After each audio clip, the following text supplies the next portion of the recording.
Good morning. I'm about to speak with Emily Hertz of Born on Fifth. She's an Atlanta-based blogger who covers everything from fashion to interior design. She's going to show off a bit of the home that they're currently renovating and also talk about how she is juggling her days working full-time while also raising two very small children. So keep watching.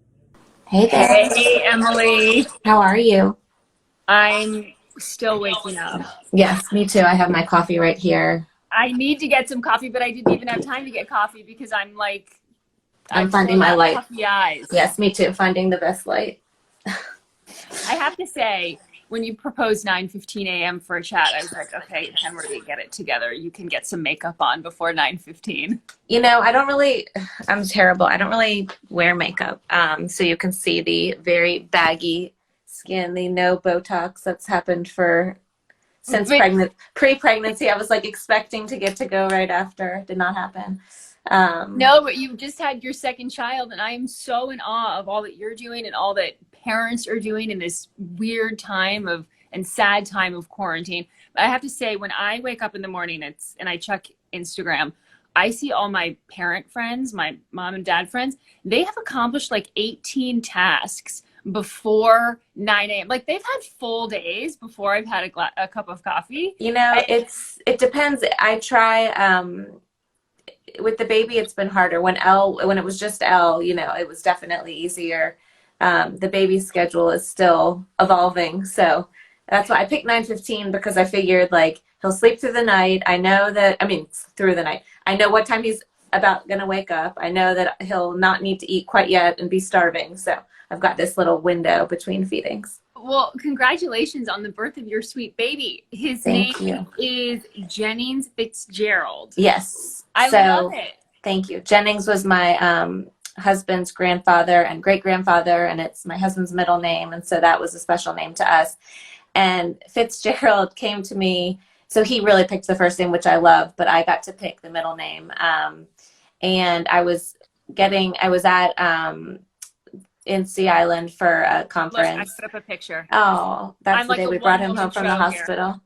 I was at Southern Sea, which is this great networking event in Sea Island, and I was getting a massage, which was amazing, my only massage during the pregnancy. And I was laying there trying to think of what a middle name could be and what a strong name would be to follow Jennings, because I felt like that was strong. Yeah. And Fitzgerald just popped into my head, and I thought, well, I love the show Scandal, and Fitz was my favorite, even though he was sort of, I don't know, you know, a little bad. But and JFK, that was good. And then F. Scott Fitzgerald, The Great Gatsby, is my favorite book. So it's classic. I decided, and Michael's like, okay, whatever. So I love it. I think it's so strong and unique. I don't think he's going to come across another Jennings Fitzgerald. I agree. That is true. It's a long name. So you have little Elle, who is 3. Yeah. She's just turned 4. Yep. Eloise. We call her Elle. Oh, she is. I thought her name was Elle. I didn't realize it was Eloise. That's my little spirit animal from the plaza. Oh, yes. So she's becoming more and more like her as she gets into this 4-year-old age. I thought 3 was going to be the 3-nager or whatever. She is they call it 4-NATO. She's a taste of my own medicine, as my mom would say. But she's strong-willed. She's got a lot of opinions.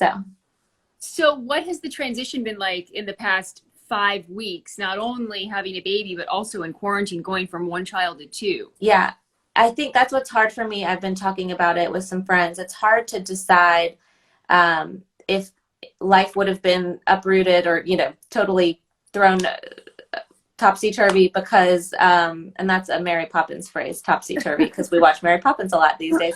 If it would have been thrown upside down because going from 1 to 2, or quarantine, or both, I'm having a hard time sort of figuring out what my schedule and routine would have been like if we would have had Elle in school still. You know, I think we're trying to have a semblance of normalcy.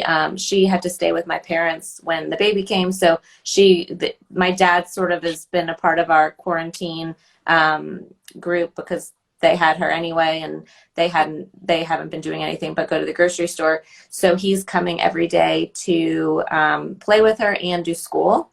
And if he was not, I don't think I could be also working because it's just too much. But yeah, we're trying to have a semblance of a routine, and know that we're still so lucky and we have a roof over our heads, and my husband's able to work from home, which is we're glad about.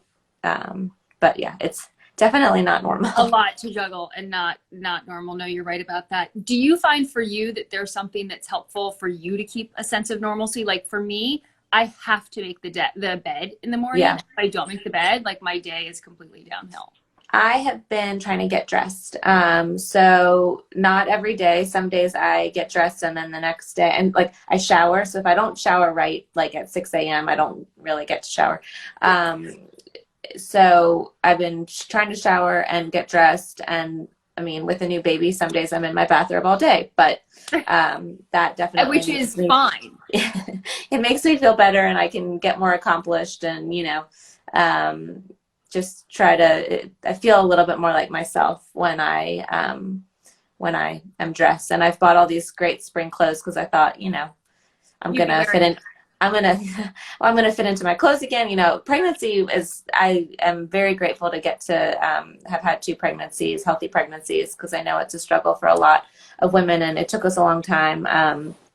We had to do IVF the second go round, but so I don't take it for granted that I got to be pregnant, but it's hard when you're pregnant and not feeling like yourself. And so I was very excited to be on the back end of that and wearing clothes again that fit. And then we don't get to go anywhere. So yes, my mirror is very. Are you dressed up in dresses? I mean, you are not wearing sweatpants. No. I mean, some days, but I feel like the sweatpants / bathrobe days happen, but then I'm trying to wear my dresses and, take my little mirror selfies and whatever. Well, one of my favorite pictures, hold on, I'm going to put this one up. Okay, I love that picture of you with your daughter. Are you wearing this dress? Because this is like, I feel like the ultimate sort of thank you dress.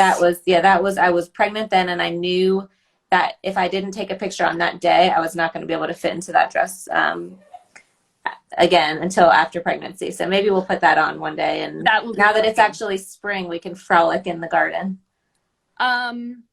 Okay, so you are full-time working, managing your brand, raising your kids. Do you have to go into your office like to get stuff done? Yes. So I've been sitting at the kitchen counter a little bit, but also I'm in my office right now, which has a lovely window view, my little inspiration board, which we moved in August of last year. And one of the projects that I wanted to get to was to turn this whole wall into a board, which hasn't happened yet at my old house, in my old office. If people scroll back through time on my Instagram, my board was my favorite thing, and it actually sits in my closet now. And I have yet to establish my mood board up there and put pictures up there. But this room definitely is sort of like a little cove for me. It doesn't have a closing door. So when we moved into the house, or before we moved into the house, we did some renovations, and there was a gib door, I forget how you say it, which was to this office. And there's like a little hallway back here. I can show you. We ended up taking it out so here's this little hallway. There's a wine cellar there. The baby will make an appearance. Here's the baby. Good. Oh, there he is. But so our house is very messy, so just bear with me. And we have this beautiful TV that has a picture on it, and I don't have a picture on it right now. The frame TV.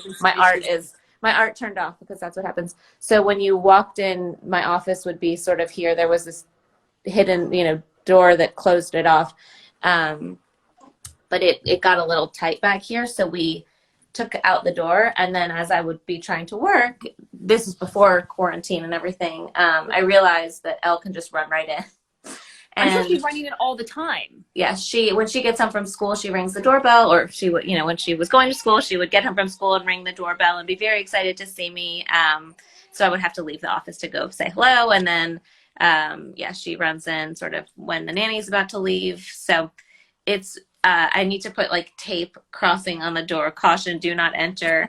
But that's that's one of the perks from working from home. It's challenging at times, but you know, one of the reasons I decided to leave Spanx when I did was because I wanted to be available and you know, be working at home so that I could get stuff done, but also have access to her during the day. And I love that part of your story. I want to come back to your home renovation in a minute, but since you mentioned Spanx, you were the director of marketing there.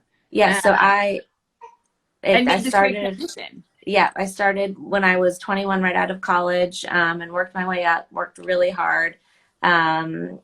Just loved, and I think being a brand person, I don't know that I had the word for it when I started there. I didn't realize I wanted to be a brand manager or like what that even was. But there was this amazing woman that had come from Wolford in New York City, and she was the brand manager at Spanx, and I decided that that's what I want to be. I want to be Arden Roland. And she said, no, you don't want to be me, but you want to be a brand manager. And she's just this elegant lady.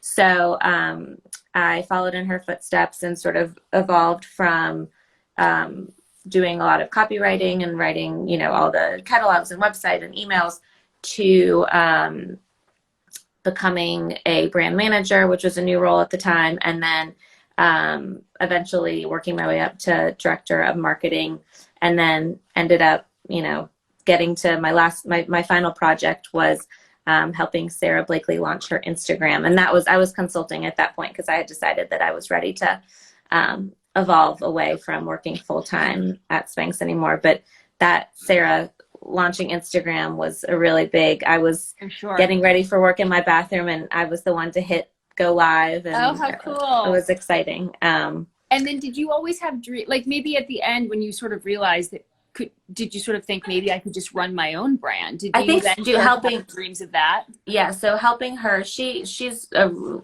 know, I still look up to her a lot, but she said to me one day sort of flippantly, like, oh, you should start a blog. I always want to know what you're wearing. And I thought, okay, well, like if Sarah Blakely's telling you to start a blog, you should probably start a blog. And I had thoughts of doing it in like 2010, 11, 12. I started a blog called A Shoe In, which was helping fashionistas get their foot in the door, because you know, I always had strong mentors, Arden and this woman, Amy Fleury, I interned for in college. The idea of mentorship was really important to me. So I thought that would be a good platform for a blog. And then I was so busy working and loving my job. Got the opportunity to be really creative. So I feel like for a lot of people that had their side hustle, you know, they maybe didn't feel as fulfilled in their day job. And so that's why they started their side thing. I felt like super fulfilled and worked my butt off at Spanx every day, and my creative juices got to flow every day. So, you know, I didn't evolve that blog as I should have. And I kick myself now because I'm like, darn, I would have been ahead of the game. But Sarah said, you know, in 2015, 16, you should start a blog. So I did. And I think helping her launch and establish what the Sarah Blakely brand would be, you know, outside of Spanx, or, you know, in tandem with Spanx, and on Instagram on this different platform, you know, it helped me say, like, I could do this for myself. Yeah. I know what I like. I know who I am. And I think it's, you know, I didn't realize parts of it that I liked party styling, for example, until I left Spanx, because I never had time to do that while I was working. But then when I started working from home, I had the time to do that. So I think while I know who I am, it's still evolved. And that's, you know, on the home front, that's definitely been an evolution. I worked with Melanie Turner on our last house, and she's wildly talented. And then have had the opportunity to work with Clary Bosby-Shell on this house, because my style, you know, has sort of gotten honed, and a lot of the pieces that did she help with this room? Yeah, so Clary did this room. And so interestingly, it's sort of a hybrid, because the drapes Melanie did in our old house, those were in our dining room, which was the prettiest pink color, which I kick myself because I don't know what the color on the walls in that old dining room, I don't know what that color was. But the drapes, I actually thought the drapes were pink because the way that they caught the light of that paint in the old room. So when we were doing the new house, we were, you know, trying to save money in certain places. And I thought, oh, we've got these amazing drapes, we can use those. And so Clary kindly integrated them into Elle's big girl room. And so I love her little portrait. Yeah, her portrait's Natalie Irwin. It's so sweet. Natalie's so talented. I've felt lucky. I've gotten to work with a lot of really amazing, talented women. Instagram has just introduced me and brought me a connection with so many people that I wouldn't have known or discovered otherwise. The mirror in her room is antique. It was my husband's grandparents, and so we just painted it white. That sat in our old dining room. So Elle, her room was a little bit of a, pieced together based on some pieces we already had. Yeah. And so I think Clary did a beautiful job making it feel like it made sense on its own. The lampshades, the bed skirt, the headboard obviously is really a focal point.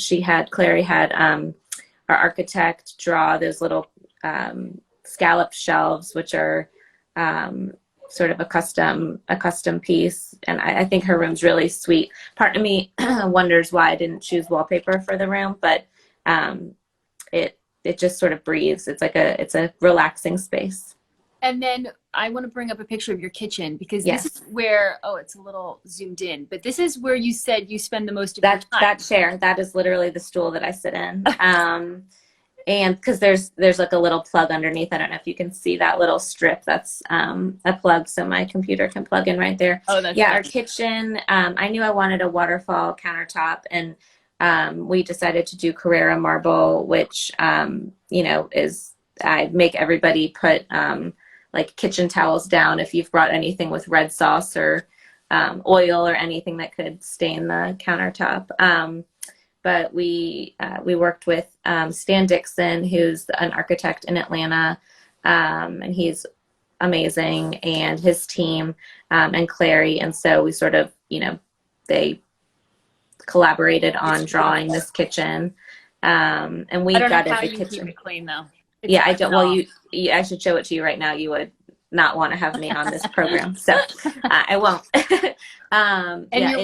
Oh yeah, sorry, keep going. I was gonna say it's normal times. This is what it looks like. Quarantine newborn. This is not what it looks like. Yeah, well, you are forgiven. I mean, I wouldn't expect it to be clean. So this is a room. It's a little bit cut off, but this is your room that's still in progress. Yeah, so we haven't put furniture in this room really. It's going to ultimately be like a ladies' lounge sitting room. But we did, I think part of, this grand millennial term that we has sort of Emma, I don't know how you say your last name. I want to say bazillion, like bazillionaire, but I don't know what that is either. So Emma, shout out to Emma. She coined this term grand millennial. And I think part of what Clary and I decided in our strategy was is that it's okay if it's not finished. We wanted to get the bones done. So we did wallpaper in the room. So we're going to have wallpaper. We put in this trellis, lattice, whatever you call it. I'm not a designer. But, I'm inspired by gardens and it seemed like a nice thing to put in, knowing that, from a budget perspective, we didn't have unlimited resources and would take time to do things. So I think that's sort of this idea of grand millennial is I'd rather have, nice things over time and wait for some of the nicer furniture and rugs. And that's hard, but it's also real. And that way it's kind of a collection, and you sort of wait and you don't buy anything in haste, and you find things as you go along. Totally. Whether or not it's estate sales or antique stores. Absolutely. And the one piece that I have in there is a bench, and it's like a French cane bench, and it was bought at an estate sale. And then, if I curb I had someone comment to me once, she didn't mean to comment it to me, but part of the gig is that you have people say things that are not intended for you. She said, I was taking a photo in my empty dining room. Maybe if you don't spend all your money on clothes, you would have money for furniture. And I thought, well, she's not wrong. Man. But it's fun. And as time goes on, I can withhold and not buy a Chanel bag and get a couch, and that will happen. Speaking of couches, I pulled this one other photo because I'm obsessed with that couch. That was a big investment. So that couch is the reason we don't have furniture in some other rooms. We wanted to have Clary really push for this. Skirted couch is amazing. We have a couple skirted chairs, and yeah, it's floral. It feels like me. It brings the whole room together. I'm excited to share as soon as we get everything photographed. We have art in that room now. Yeah, it'll be a pretty room. How And would you describe? Oh yeah, go ahead. I was just say the room itself is a weird layout. It's a very long room, and so I think we needed to make sort of smaller rooms without any walls. So I'm excited to see how that room continues to develop. How would you describe, Emily, your overall design sense? You know, I feel like I'm drawn towards traditional. I think the term is like new traditional. I I just sort of go with what I like and what inspires me. And I think it's I've always been drawn to sort of blues and blushes and florals. And I think Clary's pushed me to be more sort of in the blue, cool family. And the blushiness is left for flowers or, you know, other accents. But I think personally, I would say my style is ethereal. That was like the word I used on my wedding mood board. And I think that's a little bit at odds with the traditional makeup of the chintz and the more is more. But I think I'm able to, if you look at my Bows and Blue account, I think there's a way to incorporate both. And so I'm drawn to the photos that I'm in the spaces that have done that successfully. And I think, you know, gardens outside, when I talked to my wedding designer, my whole idea was wanting to bring the outside in. And so we got married in a hotel, but had trees. And so I think there's a little bit of that natural element that's inspiring to me. So I don't know if From the your right couch answer, to your but ladies' room, the room with the lattice. I mean, I feel like you can just imagine flowers crawling up that wall. totally.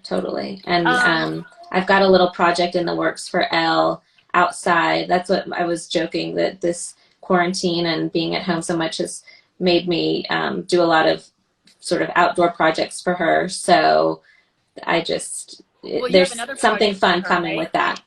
Is this her playroom? Yeah, this is her playroom. And so that's also that sort of climbing floral idea. And we liked this because it'll be, you know, a nice space for Jennings too once he's old enough to play. Well, I feel like I hear him starting to coo. It's probably time for him to eat. He is. It's about 9:45. I've got to get him up for tummy time, and then he eats at 10. So yes, I appreciate the time to have a real adult conversation. Yes, I need to do these more because I feel so like isolated.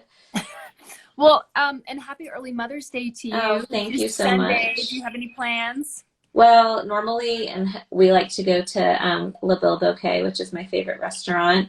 But this year we will be doing some sort of backyard picnic or, you know, be at the pool or something outside and relaxed. Well, I can't wait to see all the pictures. I also can't wait to see when your house is finished. I know it's a labor of love and a work in progress. So it we're time, but we're getting there. I will keep everybody updated. Well, Emily, thank you. Happy Mother's Day and have a great day. And keep doing such a great job. Everybody, thanks so much. Talk to you soon. Bye. Bye.